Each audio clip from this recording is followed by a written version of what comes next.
leading into the games in the weekend. How good was that Ireland-France match? Unreal. Best game you've probably seen in years. Years and years and years. It was, it's the top two going against each other, wasn't it? The quality of the rugby, though, and I've said it loads of times on here, the handling, the shapes, the understanding every player has of where they need to be in attack and their roles. And you just go to my boy, Finlay Bealham, my holiday boy. He was really good. He started it off, didn't he, with the inside ball. But yeah, as a game, it was dripping in quality from both teams. France were outstanding as well at times. And, it takes right up until the 73rd minute or whatever it was for Ringrose's try really to end the contest. And that, it was enthralling, really was. And I'll be honest, I watched it from bed on Saturday afternoon. I said to the missus, she's like, right, what are we doing this afternoon? I said, I need to go to bed again. I'm absolutely dying here. And she was like, right, I'll take the kids out. You go and get some sleep. And I just sat in bed and watched the rugby. So it was amazing. Made me feel good, actually. And then I fell asleep afterwards before watching Wales against Scotland as well. Well, we'll come on to Wales being dispatched by the Scots. Never thought I sure would we say will. that. But, like that game, fair play to France. Because I've said before, Ireland are unplayable, and they still are, with some of the stuff that they did. Yeah. But I think, and we'll obviously know more after the next round, because Scotland play France in Paris. But, like, they're 1 and 2 in the world. France have got cojones, right, we'll look at Penaud Try. Like, look at how that came about. Yeah. They've got the bollocks to Played a lot, offload. didn't they? Played a lot more than I expected them to. But they are the only team in the championship which they did, which I think can challenge Ireland. But that's because they're happy to jouer, old school stereotyping, but they are happy to jouer, offload out the back door. Like some of the offloads that they do in contact, they must be speculative or 50-50. All I remember from my days at Breve was we used to do these drills where it was Don Lax, which is in the arse behind, like come out of the... Is that what French... Don Lax! We need to get ourselves up to a level of... Like, the World Cup is in France. Yeah. So, and all I say is rest on bar, tray on bar, placage, and fatigue. That's it. That's all I know. What do they mean? Well, fatigue's tired, Yeah. and tray fatigue is very tired. And did you use this when you were over there quite a bit? Every day. Jim, Every 5 minutes. c'est bon? No. Je suis fatigué encore. Which means, again, I am tired again. J'ai faim. That's what Goody would say all the time. What does that mean? Something to do with being hungry. I'm hungry. But no, we used to do these drills and it was literally like offloading and you're supposed to stay directly behind the player in front of you with the ball. So he opens the space, ouvert the gate. Ouvert. Yeah, there you go. Open. Ouvert la porte. Open the door or whatever. And you just keep going through. And that's how the French, it's ingrained in them, isn't it? But this offloading game, you watch Toulouse play and a lot of the top 14 teams at the sort of top end of the table, they have got this mad offloading game. And that's how they've always seen the game that way. That's sort of ingrained in them in terms of how they train and from a young age, but also it's how to break the game up, isn't it? If you're playing against Ireland and you've got beasts at the breakdown, which they have, you've got to try and shift the focus in attack and not let an Irish defence get set. So the way to do that is offloading through the tackle zone and having the ability to throw speculators, but also, we're not talking about Julian White, my old hands, trying to throw an offload, are we? We're talking about proper forwards that can all... the game's changed massively, hasn't it? And this is the difference between you looking at Ireland, and we'll get onto the England-Italy game later, but you look at the ball skills of the Ireland and the French teams, the forward pack especially, top two teams in the world, that is why. That is the difference, and that's why. And that's what every other team needs to try and aspire to be. And other teams are getting there. Scotland, 100% getting there in terms of Yes, we are. what they did in the second half. And it's not just Finn's magic ball at the end, at the side. It's the cohesion, the understanding, the attacking lines and everything like that.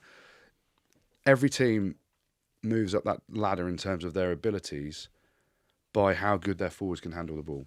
And at the minute, we'll come on to England later, but I don't think any of our forwards can pass it. Penaud's try. Let's just unpack that and focus on that for a little bit. Because where does that rank as far as tries that we've seen in the Six Nations, and also against one that we saw a week earlier with Duan van der Merwe's try. Duan's is still the best, I think. Well, it's individual. He did it by himself, yeah. effectively. Whereas Penaud's was... Penaud's was... Jalanche was involved. Yeah. It was a bounce ball to start off with. Bounce balls always work for one team, don't they? Either the other one team intercepts it and goes in, or it causes an issue in a defensive line. Everyone gets on their haunches and someone picks it up and goes through. And it was classy offloading and a brilliant line by Penaud, but I still think Duan van der Merwe's try was better than that. Penaud's good, though, isn't it? Yeah. Like, Penaud, for me, is... it's a big statement. A lot of people have said this. Someone said, my mate, maybe he's my agent.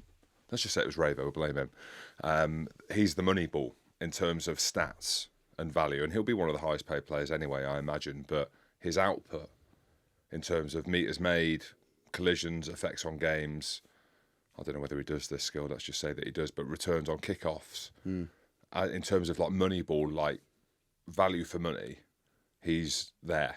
If not number one, then he's in the top 5. If he isn't, it just sounds so cool to say Penaud's the money ball. There we go. But he's wicked. Like, he's a worldie of a player. Yeah. And getting onto the game, it was class to watch it, but there's a couple of howlers. Go on. Your mate. Well, is it GMO time yet? I think you can embed it into that. Let's get in there. Goody match official. What do you mean Barnes is getting old? What do you mean he's getting old and he's missing stuff? No. I thought Wayne Barnes refereed the game exceptionally well. And part of the reason it was 46 minutes and 10 seconds ball in play time, which is ridiculous for a game of rugby. Brilliant. And people are like, oh, that's not enough. That's not even over 60% of the game. Right. Have a look at how the game's played. 46 minutes ball in play time is huge. And part of that was Barnes' interpretation and speeding the game up and letting the game evolve. Wasn't overly whistle happy, but he has got, between him and his team and the TV director, they've got 2 decisions very badly wrong in the game. And they even themselves out because Weenie Antonio, he's been cited. That is a red card every day of the week. I had people messaging me saying, what is Goody talking about in terms of thinking that you were wrong? Yeah. And now he's been cited. Yeah. He's 6'6", however big he is. He's upright. He's never legal to make a tackle. And he's caught him on the chin. Well, he's butchered Rob Herring, hasn't he? Yeah. And the big thing around it is when Wayne Barnes said, I don't see this as high degree of danger. Fucking what? Heaviest man on the field, flying out the line, upright, and catches him on the chin. So, Barnesy, it will happen because he's been cited and I expect he'll get a ban. But the other one is not Barnesy's fault necessarily. Well, it's not Barnesy's fault. James Lowe's try, I mean, what a worldie of a nearly finish. How's the touch judge not seen that? Well, 1, the touch judge. 2, how have ITV got the picture at half-time of his foot clearly in touch, yet the TMO and the TV director hasn't managed to see that and show that to Wayne Barnes? Like, are we cowboys or what?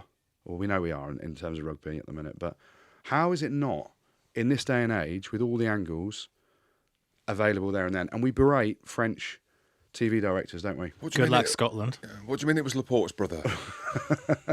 And he's up against France now. He doesn't want France to win. What do you mean it was Laporte's brother? Exactly.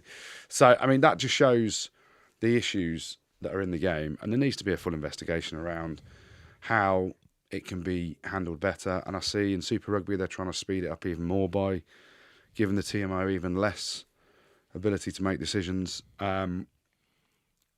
But in reality, who's watching that game and then seeing his foot in touch and going, oh, do you know what?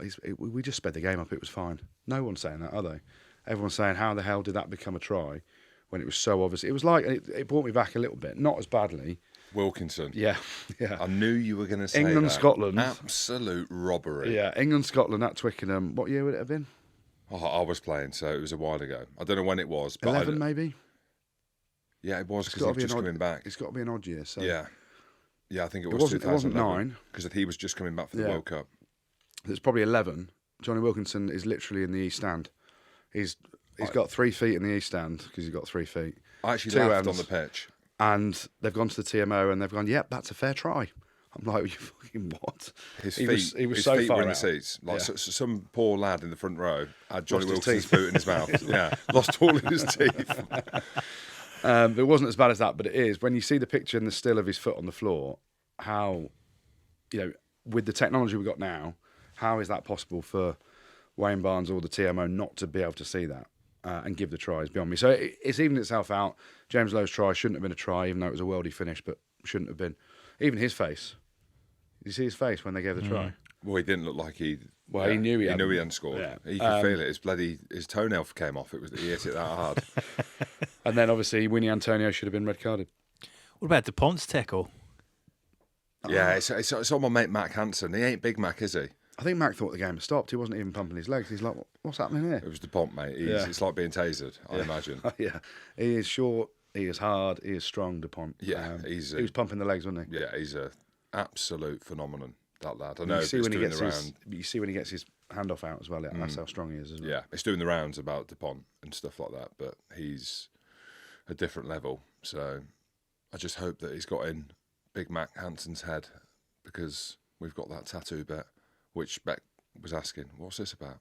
Go on then. Just remind us again about the tattoo. Well, if I don't want to remind Why? you. No, because it's forgotten. No, it's not. It's in the archives. So Well, when Ireland beat Scotland, if Ireland beat Scotland, then I will get Big Mac on with your a K. above your eyebrow, or I was actually thinking about getting it on the eyelid. That's how edgy I am now. And if Scotland beat Ireland, then Big Mac gets Big Jim just above his little boy. Pod. Rugby Pod.